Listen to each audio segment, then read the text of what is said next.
एक गांव में सोनम अपने माता पिता के साथ रहती थी। सोनम के पिता ने दूसरी शादी कर ली क्योंकि उसकी माँ एक बीमारी में गुजर गई थी।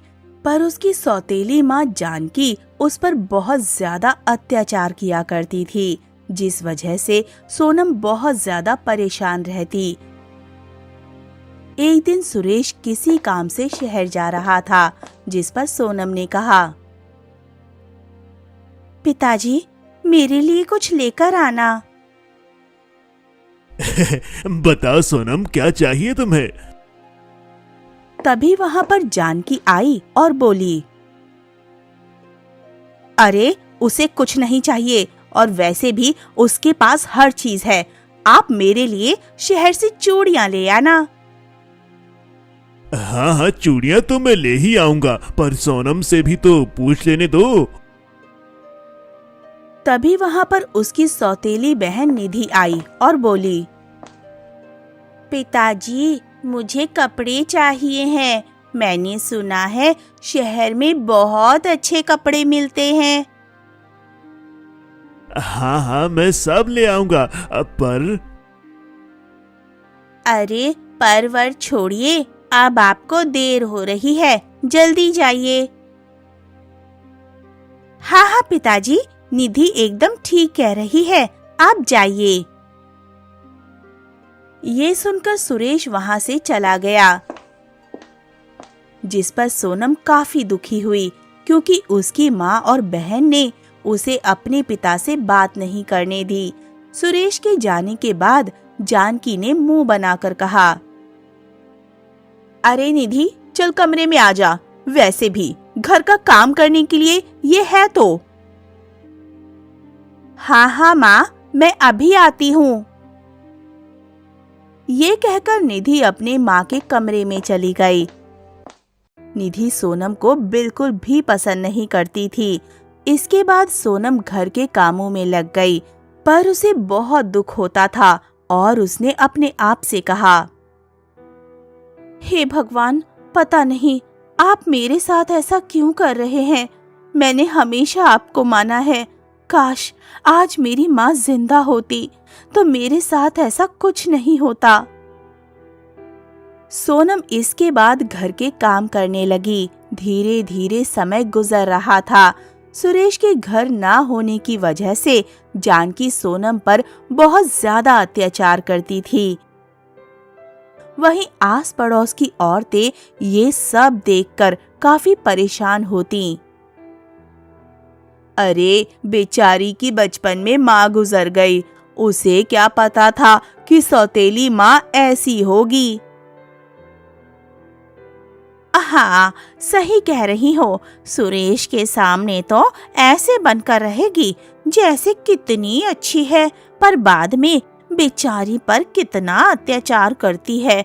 और ये भी कितनी अच्छी है जो अपने पिता से अपनी माँ की शिकायत नहीं करती। अरे माँ तो माँ है, बहन भी कम नहीं है, वो भी बहुत बेकार है। वहीं जानकी ने सोनम से कहा, सुन, हम लोग बाजार जा रहे हैं, तब तक घर का सारा काम हो जाना चाहिए। हाँ, आप जाइए, घर का सारा काम हो जाएगा। हाँ, और कुछ भी टूटना नहीं चाहिए। अगर मैंने देखा कोई भी सामान तोड़ दिया तो मुझसे बुरा कोई नहीं होगा। पिछली बार तूने कांच का गिलास तोड़ा था। नहीं, इस बार ऐसा कुछ नहीं होगा माँ। इसके बाद जानकी अपनी बेटी निधि के साथ बाजार चली गई। वहीं सोनम घर में दुखी होकर बैठ गई। तभी अचानक किसी ने उसके घर का दरवाजा खटखटाया तो बाहर एक बूढ़ी औरत थी, जिसे देखकर सोनम काफी हैरान हुई। अरे अम्मा, आप कौन हैं? क्या चाहिए आपको? बेटी, बहुत तेज भूख लगी है, क्या कुछ खाने के लिए होगा?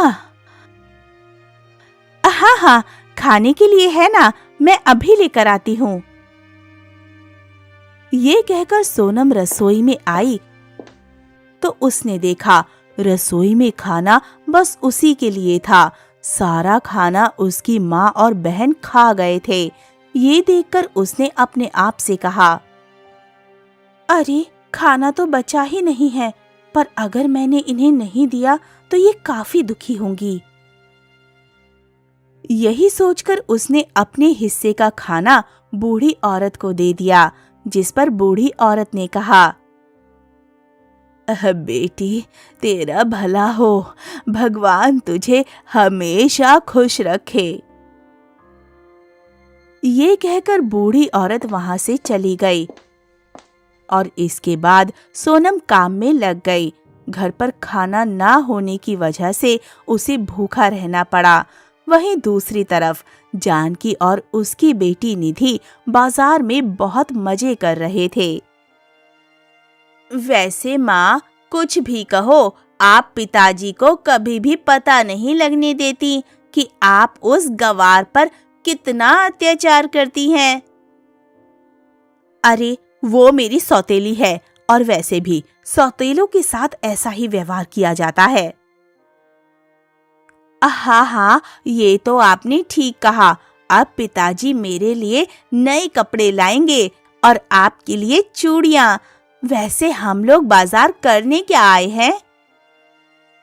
अरे बस घूमने आए हैं। अगर घर में रहते तो उस मनहूस का चेहरा देखना पड़ता, और मुझे वो बिल्कुल भी पसंद नहीं है। हाँ माँ, मुझे भी वो बिल्कुल पसंद नहीं। आप उसकी शादी करा दीजिए ना।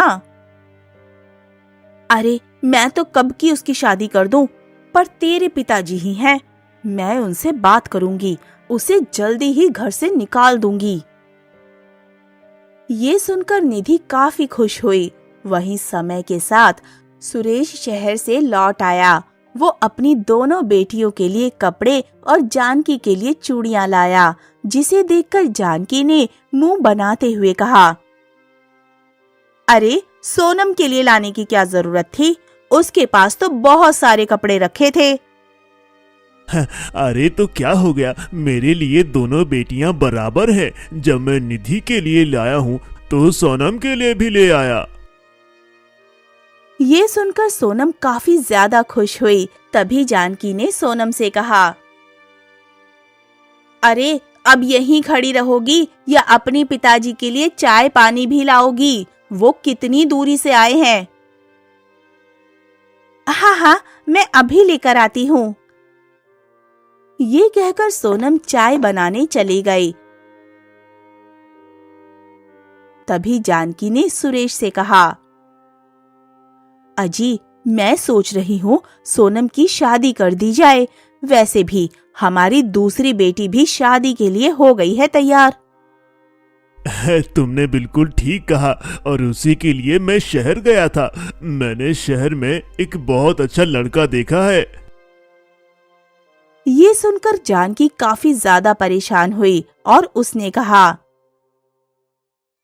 क्या शहर में लड़का? नहीं, वहाँ तो बहुत महंगी शादी होगी। अरे नहीं, मेरी जान पहचान का ही है, और वैसे भी सोनम के लिए वह बहुत अच्छा है।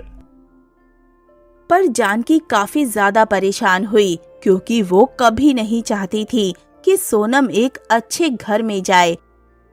और उसने कहा, नहीं जी, अगर सोनम की शादी अमीर घर में हो गई तो फिर मेरी बेटी की शादी कभी भी अमीर घर में नहीं हो पाएगी। ये तुम क्या कह रही हो? जिसका नसीब है उसे वैसा ही मिलता है। हाँ, मुझे पता है, पर मैं कभी भी नहीं चाहूंगी वहाँ सोनम की शादी हो, क्योंकि आपको पता है मैं अपनी बेटी निधि से बहुत प्यार करती हूँ। हाँ, मुझे पता है, पर पहले सोनम की शादी होगी ना। तभी वहाँ पर सोनम चाय लेकर आ गई और उसने कहा, कोई बात नहीं पिताजी, आप पहले निधि की शादी करा दीजिए। अरे तुम क्या कह रही हो? अगर पहले छोटी बहन की शादी कर दी तो समाज क्या कहेगा? आप उसकी चिंता मत कीजिए, कोई कुछ नहीं कहेगा। हाँ, सोनम बिल्कुल ठीक कह रही है। आप ऐसा कीजिए कि निधि की शादी पक्की कर दीजिए, तब तक हम लड़का देखकर सोनम की शादी भी कर लेंगे। ये सब सुनकर निधि काफी ज्यादा खुश हुई। वहीं सोनम थोड़ी उदास थी, पर फिर उसने कहा, अच्छा पिताजी, मैं खाना बनाने जाती हूँ। अपनी बेटी का चेहरा उदास देखकर सुरेश ने कहा, ये तुमने अच्छा नहीं किया जानकी। मैं तो सोचता था कि तुम सोनम को बराबर प्यार करती हो। अजी, प्यार मैं उसे करती हूँ, पर मैं अपनी बेटी की खुशियों के आगे किसी को नहीं आने दूंगी। आपको तो पता ही है, निधि का सपना है कि उसकी शादी शहर में हो। ये सुनकर सुरेश ने कुछ नहीं कहा और वो वहां से चला गया। धीरे धीरे समय गुजर रहा था। समय के साथ निधि की शादी शहर में पक्की हो गई। वहीं सोनम के लिए लड़का देखा जा रहा था और एक बार वही बूढ़ी औरत जानकी के घर पर आई। बूढ़ी औरत ने जब खाना मांगा तो जानकी ने उसे भगाते हुए कहा, यहाँ पर खाना नहीं है, चलो जाओ यहाँ से। अरे, यहाँ पर एक लड़की रहती है, वो मुझे रोटी खिलाती है, आप उसे बुला दीजिए। कौन सी लड़की? कौन तुझे रोटी देता है? बता मुझे। अरे, यहाँ पर एक लड़की रहती है, उसी की बात कर रही हूँ मैं। ये सुनकर जानकी समझ गई कि ये बूढ़ी औरत सोनम की बात कर रही है। तभी वहां पर बूढ़ी औरत का बेटा आ गया। उसने अपनी माँ को देखा तो कहा, अरे माँ, आप यहाँ पर क्या कर रही हैं? चलिए घर पर चलिए। अरे, मैं तो यहाँ रोटी लेने आई थी। लड़के को देखकर जानकी के दिमाग में एक उपाय आया और उसने कहा, अरे, ये क्या आपका लड़का है? हाँ हाँ, ये मेरा ही लड़का है। आपका लड़का तो बड़ा ही अच्छा है, क्या ये मेरी बेटी से शादी करेगा? ये सुनकर बूढ़ी औरत और लड़का काफी ज्यादा हैरान हुए और बोले, पर हम लोग तो बहुत गरीब हैं, मांगकर काम चलाते हैं। अरे, मुझे कोई दिक्कत नहीं है, वैसे भी वो मेरी सौतेली बेटी है, वो बहुत ही सुंदर है। हाँ हाँ, मैंने उसे देखा है, मुझे मंजूर है शादी। ये सुनकर जानकी काफी ज्यादा खुश हुई। वहीं जब सुरेश को इस बारे में पता लगा तो सुरेश ने कहा, तुम क्या पागल हो गई हो जो मेरी बेटी की शादी एक भिखारी से तय कर दी? अजी, किसने कहा वो भिखारी है? वो बहुत ही अच्छा लड़का है और आजकल ऐसे लड़के मिलते कहाँ हैं, और वैसे भी पैसा तो हाथ की मैल है। ये सुनकर सुरेश को काफी तेज गुस्सा आया और उसने कहा, नहीं नहीं, मैं अपनी बेटी की शादी कभी भी उस भिखारी से नहीं होने दूंगा। अच्छा, ऐसी बात है, आप चाहते हैं समाज में मेरी बदनामी हो, वो भिखारी मुझे यहाँ पर आकर बदनाम करके जाए। तो मैंने कब कहा था तुम मेरी बेटी की शादी तय करो? अजी, मैंने सोच लिया है, सोनम की शादी उसी लड़के के साथ होगी, वरना मैं मर जाऊंगी। वहीं सोनम ये सब सुन रही थी और वो बाहर निकल कर आई और उसने अपने पिता से कहा, पिताजी, आप माँ से लड़ाई मत कीजिए, माँ जो चाहती हैं उसे हो जाने दीजिए। ये तू क्या कह रही है? इसने तेरी शादी भिखारी से तय कर दी है? कोई बात नहीं पिताजी, शायद मेरे नसीब में यही था।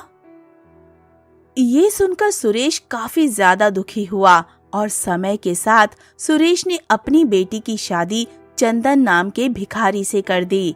इस पर सुरेश ने चंदन से कहा, मुझे नहीं पता तुम क्या करते हो, पर मेरी बेटी को बहुत प्यार से रखना, उसे कभी भी परेशानी मत देना।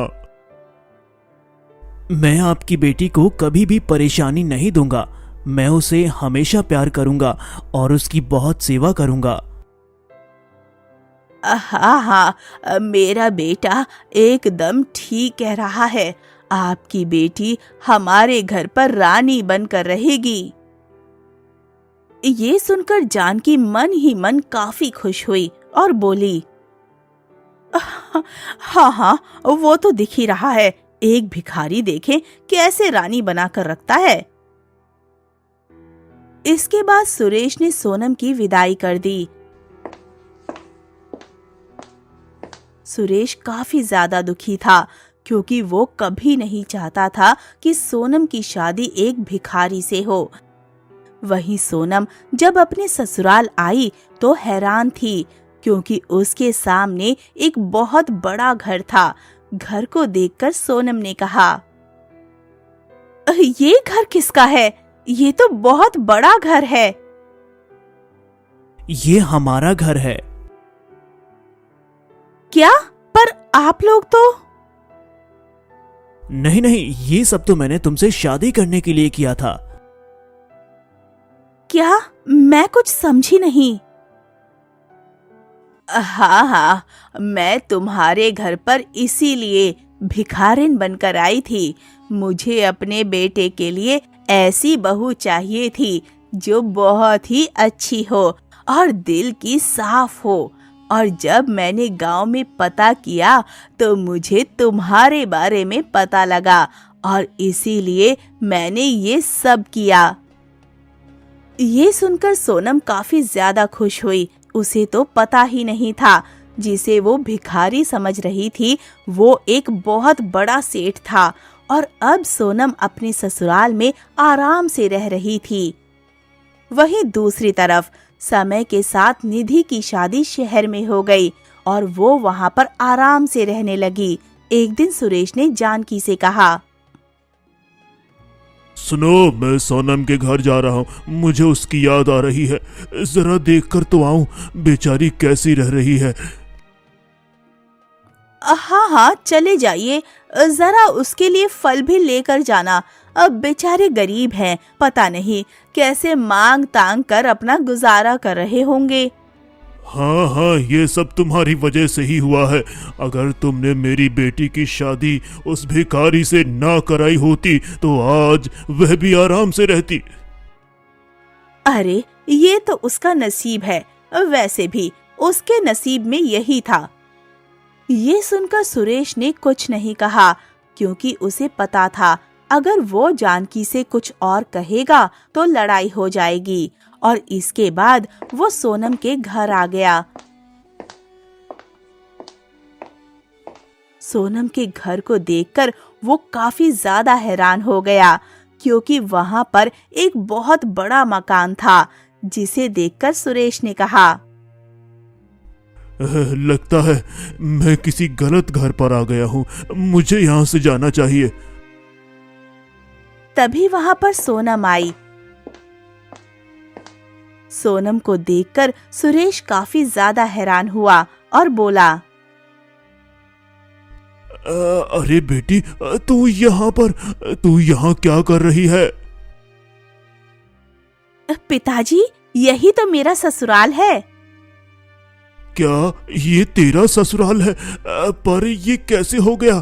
तेरे पति और सास तो एक भिखारी थे। नहीं नहीं पिताजी, ये सब तो उन्होंने नाटक किया था मुझसे शादी करने के लिए। तभी वहां पर कुसुम और चंदन भी आ गए।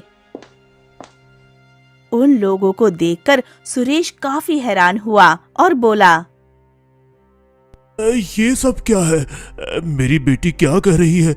आप लोग कौन हैं?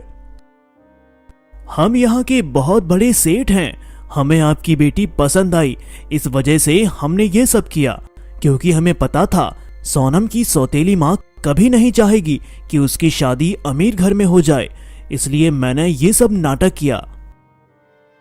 ये सुनकर सुरेश काफी ज्यादा खुश हुआ और बोला,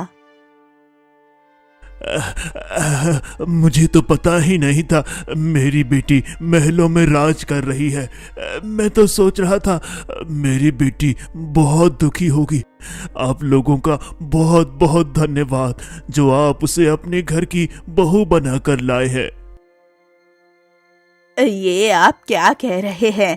धन्यवाद तो मुझे आपका करना चाहिए। आपकी बेटी बहुत ही अच्छी है, हम लोगों का बहुत ध्यान रखती है। ये सुनकर सुरेश बहुत ज्यादा खुश हुआ। वहीं दूसरी तरफ निधि के ससुराल वाले बहुत बेकार थे। वो निधि पर काफी ज्यादा अत्याचार करते थे और एक बार उन्होंने निधि से कहा, कान खोलकर सुन ले, मुझे 1 लाख रुपए चाहिए। अगर पैसे नहीं लाई तो अपने घर चली जा। आप ये क्या कह रहे हैं? आप लोग तो बहुत ज्यादा अमीर हैं, फिर ऐसी बातें क्यों कर रहे हैं? अरे अमीर है तो क्या हुआ, ये सब हमारे लिए है। अगर तुझे इस घर में रहना है तो पैसे लेकर आ, तभी तू इस घर में रह सकती है, ठीक है ना? ये सुनकर निधि काफी ज्यादा दुखी हुई और अपने मायके आ गई। जब जानकी को इस बारे में पता लगा तो उसने दुखी होकर कहा, तेरे ससुराल वाले तो बहुत अमीर हैं, फिर वो ऐसा कैसे कर सकते हैं? मुझे नहीं पता माँ, मैं तो बर्बाद हो गई। मेरी तो किस्मत ही फूट गई। मैंने सोचा था मैं वहाँ रानी बनकर रहूंगी, पर मैं तो वहाँ नौकरानी बनकर रह रही हूँ। वैसे सोनम के क्या हाल हैं? तभी वहाँ पर सुरेश आ गया। निधि को देखकर सुरेश काफी हैरान हुआ। अरे मेरी बेटी, तू यहाँ पर अचानक से इस तरह? इस पर निधि ने रोते हुए सारी बात बताई।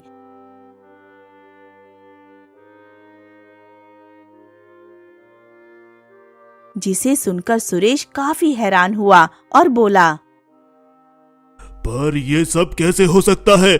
मैं उन लोगों से बात करूंगा। हाँ हाँ पिताजी, आप बात कीजिए। वैसे आप कहाँ से लौट कर आ रहे हैं? मैं सोनम के घर गया था उनसे मिलने के लिए। अच्छा, तो वो वहाँ क्या कर रही थी? अरे क्या करेगी, कहीं से खाना मांग कर लाई होगी। क्यों, सही कहा ना? ये तुम्हारी बहुत बड़ी भूल है जानकी। तुम्हें पता नहीं है वह वहां पर महलों में राज कर रही है। क्या? पर ये कैसे हो सकता है? उसका पति और सास तो भिखारी थे ना? नहीं नहीं, ये सब तो उन्होंने नाटक किया था। वह तो गांव के सबसे बड़े सेठ हैं। ये सुनकर जानकी के पैरों तले जमीन खिसक गई। उसे नहीं पता था कि अनजाने में उसने सोनम की जिंदगी संवार दी थी। और जानकी ने दुखी होकर कहा, हे भगवान, ये मैंने क्या कर दिया? तुमने जो कुछ किया अच्छा किया। लगता है भगवान को भी यही मंजूर था, इसलिए भगवान ने तुम्हारी बुद्धि पर पत्थर डाल दिए थे। तुम्हारा बहुत बहुत धन्यवाद। ये सुनकर जानकी काफी ज्यादा दुखी हुई। धीरे धीरे समय गुजर रहा था। निधि अभी भी मायके में ही बैठी हुई थी, जिस वजह से सुरेश काफी परेशान था, क्योंकि उसके पास इतने पैसे नहीं थे। जिस पर जानकी ने कहा, आप क्या चाहते हैं? हमारी बेटी घर पर ही बैठी रहे, अपने ससुराल ना जाए? तो मैंने कब मना किया है? पर मेरे पास पैसे नहीं है। अगर तुम्हारे पास है तो दे दो। अजी, मेरे पास पैसे कहाँ से आ गए? अगर पैसे होते तो मैं पहले ही दे देती। सारे पैसे तो निधि की शादी में लग गए। तुमने तो किसी और के लिए गड्ढा खोदा था, पर तुम्हारी बेटी ही उस गड्ढे में गिर गई। अजी, अब बार बार वही बातें क्यों कर रहे हैं? आपको तो पता है ना मेरा दिल कितना जल रहा है।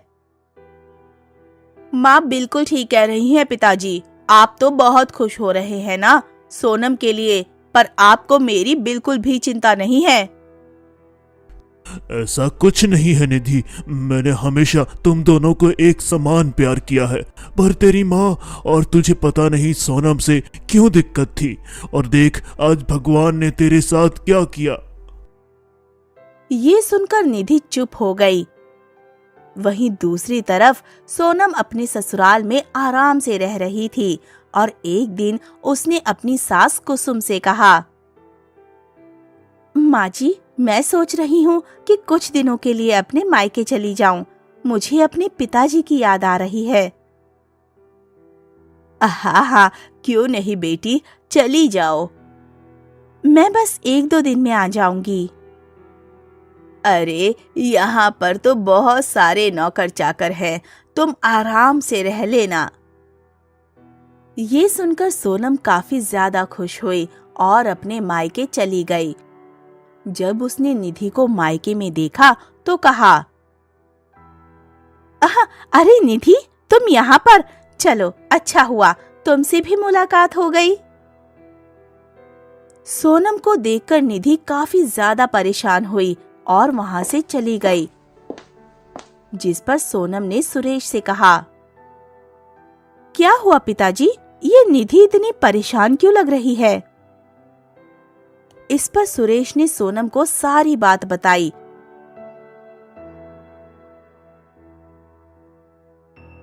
जिसे सुनकर सोनम ने कहा, इतनी बड़ी बात हो गई, आपने मुझे बताया क्यों नहीं पिताजी?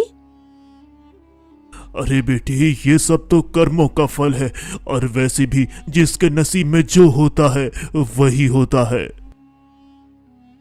ये आप क्या कह रहे हैं पिताजी? ऐसा कुछ नहीं है।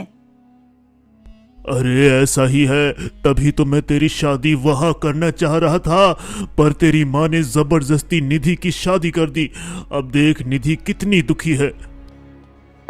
तभी वहां पर जानकी आई और मुंह बनाकर बोली, आ गई महारानी, वैसे मानना पड़ेगा तेरी किस्मत तो बड़ी तेज निकली। अरे माँ, आप ऐसा क्यों कह रही हैं? ये सब आपकी वजह से ही हुआ है। हाँ, मुझे शुक्रिया कर, जो मैंने तेरे लिए इतना अच्छा खानदान ढूंढा। वैसे तू तो बहुत अमीर हो गई है, अपनी माँ के लिए कुछ लेकर नहीं आई है क्या? हाँ माँ, मैं आपके लिए कपड़े और बहुत सारा सामान लेकर आई हूँ। ये कहकर उसने सारा सामान जानकी को दिया, जिसे देखकर जानकी बहुत खुश हुई क्योंकि उसमें बहुत सारी साड़ियाँ और मिठाइयाँ थीं। इस पर जानकी ने कहा, बस यही सब कुछ लाई है, पैसे नहीं लाई। तुझे पता भी है तेरी बहन कितनी दिक्कत में है। हाँ, मुझे पता है माँ, पर मुझे नहीं पता था कि निधि के साथ ये सब हो गया है। अगर पता होता तो ले आती। चल कोई बात नहीं, अब अपने ससुराल से पैसे मंगा ले। ये सुनकर सुरेश को काफी तेज गुस्सा आया और उसने जानकी को थप्पड़ मारते हुए कहा, तेरी हिम्मत कैसे हुई सोनम से ऐसी बात करने की? मैंने बहुत सह लिया, पर अब मैं नहीं सहूंगा। तुझे शर्म नहीं है ऐसी बात करते हुए? तुझे पता भी है तू क्या कह रही है? हाँ, मुझे सब पता है, पर आपको दिख नहीं रहा है कि आपकी शादीशुदा बेटी घर पर बैठी हुई है। ये अमीर है, क्या अपने ससुराल से पैसे नहीं ला सकती है? नहीं, वह पैसे नहीं लाएगी, और तेरे लिए वह क्यों पैसे लाए? यहाँ से चली जा, वरना मुझसे बुरा कोई नहीं होगा। अपने घर के ऐसे हालात देखकर सोनम काफी ज्यादा दुखी हुई और उसने अपने पिताजी से कहा, पिताजी, आप लड़ाई क्यों कर रहे हैं? तू देख नहीं रही है बेटी, तूने हमेशा अपनी माँ की तरफ ली, जबकि यह कितनी मक्कार औरत है। इसने तेरे साथ हमेशा बुरा व्यवहार किया है। इससे अच्छा होता कि मैं इसकी बात मानता ही नहीं। आप ऐसा क्यों कर रहे हैं? कोई बात नहीं पिताजी। वहीं जानकी मुंह बनाकर चली गई, जिस पर सोनम ने कहा, आप क्यों परेशान हो रहे हैं? मैं कुछ ना कुछ करती हूँ ना। अरे तू क्या करेगी, तूने बहुत कुछ किया है और मैं नहीं चाहता हूँ कि हमारी वजह से तेरे ससुराल वाले तुझे उल्टा सीधा कहे। नहीं नहीं, वो बहुत अच्छे हैं, वो लोग ऐसा कभी नहीं कहेंगे। ये सुनकर सुरेश काफी खुश हुआ। अगली सुबह जब निधि उठी तो उसे पता लगा उसका पति राकेश उसे लेने आ रहा है और उसने अपनी माँ से कहा, माँ, वो मुझे लेने आ रहे हैं।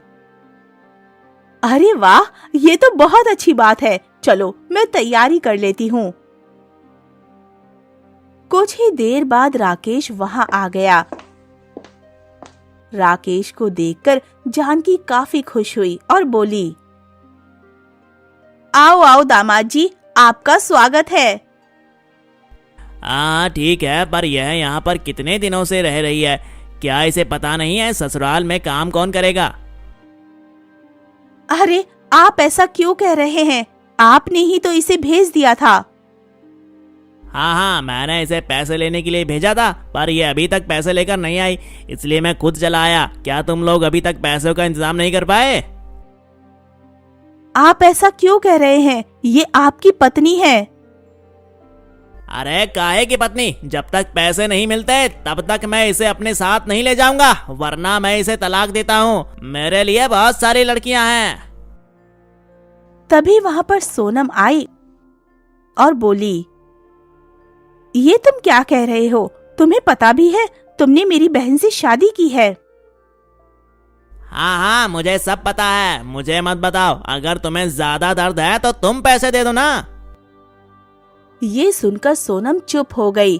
तभी पीछे से किसी ने आवाज दी, कितने पैसे चाहिए तुझे? आवाज को सुनकर जब सभी ने वहां देखा तो वहां चंदन था।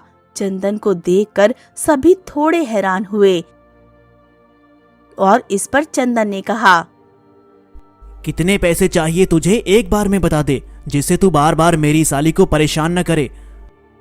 ये सुनकर निधि और जानकी काफी ज्यादा हैरान हुए। इस पर राकेश ने कहा, कम से कम 5 लाख। ये सुनकर चंदन ने उसे 5 लाख रुपए दिए। तभी वहां पुलिस आ गई। पुलिस को देखकर राकेश काफी हैरान हुआ और बोला, अरे अरे ये सब क्या हो रहा है? वही हो रहा है जो तुम लोगों के साथ होना चाहिए। तुम अपनी पत्नी को पैसों के लिए परेशान कर रहे हो और इसे एक अपराध कहा जाता है। क्या तुम्हें पता नहीं है? ये सुनकर राकेश बुरी तरह घबरा गया। वहीं सोनम ने अपने पति चंदन को सारी बात बता दी, जिस वजह से चंदन सुबह ही आ गया। इस पर राकेश ने कहा, नहीं नहीं, ऐसा कुछ भी नहीं। वो तो मैं। मुझे सब कुछ पता है। अगर तुम निधि को आराम से नहीं रख सकते हो तो उसे छोड़ दो और मैं उसकी शादी किसी और के साथ कर दूंगा। ये सुनकर राकेश बुरी तरह घबरा गया। वहीं निधि को अपनी गलती का एहसास हुआ। उसे नहीं पता था कि उसके जीजा इतने अच्छे थे। इस पर निधि ने कहा, नहीं नहीं जीजा जी, आप मेरे लिए इतना मत कीजिए, मैं इस लायक नहीं हूँ। अरे तुम ऐसा क्यों कर रही हो? तुम मेरी पत्नी की बहन हो और मेरी साली हो। ये तो मेरा कर्तव्य है। अगर ये आदमी तुम्हें परेशान कर रहा है तो बता दो, मैं इसे अभी जेल में डलवा देता हूँ और मैं तेरी शादी किसी अच्छे आदमी से कर दूंगा। नहीं नहीं, मैं निधि को आराम से रखूंगा। आज के बाद कभी भी परेशान नहीं करूंगा। मुझे पुलिस के हवाले मत करो। ये सुनकर निधि काफी ज्यादा खुश हुई। इस पर सोनम ने कहा, ठीक है, अगर तुमने मेरी बहन को आगे से परेशान किया तो हम तुम्हें पुलिस के हवाले कर देंगे। अब से एक पुलिस का आदमी हमेशा तुम्हारे घर पर रहा करेगा। ये सुनकर राकेश के होश उड़ गए और इसके बाद सोनम ने निधि से कहा, बहन, अब तुम आराम से जाओ, अब तुम्हें कोई भी परेशान नहीं करेगा। ये सुनकर निधि की आंखों में आंसू आ गए और वो जोर जोर से रोने लगी और बोली, मुझे माफ कर दो, मैंने हमेशा तुम्हारे साथ बुरा व्यवहार किया, पर आज तुमने ही मेरी मदद की है। वही जानकी भी काफी ज्यादा शर्मिंदा थी। इसके बाद राकेश निधि को लेकर चला गया, जिस पर जानकी ने सोनम से कहा, मुझे माफ कर दे बेटी, मैंने तेरे साथ बहुत बुरा किया। कोई बात नहीं माँ, अब तो आप खुश हैं ना? हाँ हाँ, मैं बहुत खुश हूँ। ये सुनकर सोनम भी काफी ज्यादा खुश थी और इसके बाद वो अपने पति चंदन के साथ ससुराल में आ गई। वहीं अब सभी लोग आराम से रहने लगे थे।